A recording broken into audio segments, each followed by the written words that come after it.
والسلام عليكم ورحمة الله تعالى وبركاته. ومنظور هذا تبارك الله في هذا القدس الجديد، ولكن كاين مشروع اخر هنا قدامهم ديال هذا الشيء ديال الجلسات ديال الجلاسي ديال البرسلان.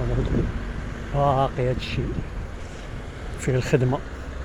المهم راه جاو نهار السبت، راه دازو هنايا غادي يحيدو هادشي كامل. راه علموهم دابا صحاب الكلاسي، كاين اللي علموه كاين اللي باقي ما علموش، ولكن هذا الشيء كله غادي يحيدوه، ما فيها لا إله ولا حتى. مشروع كبير هذا ديال ملاير هنايا.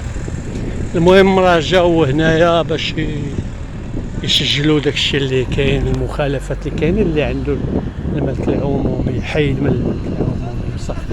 ما راه الاغلبيه ديال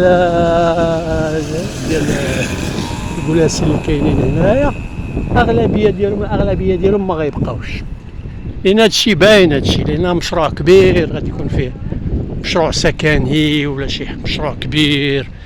هادشي كله ما غيبقاش. هادشي دازو السلطات هنايا وعلموا شي يعلموا شي باقي ما علموش، ولكن على حسب ما كيبان لي انايا غادي يجيو يحيدوا هادشي كله. دابا غادي يعلموا معكم واحد شهر ولا شهرين ولا هاد باش حتى يحيدوا هادشي على خاطرهم، لان هادشي راه صعيب باش يتحيد دقه واحده.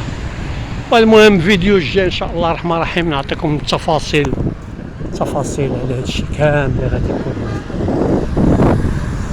سنعطي شريط اخر يكون مفصل ان شاء الله. الى اللقاء.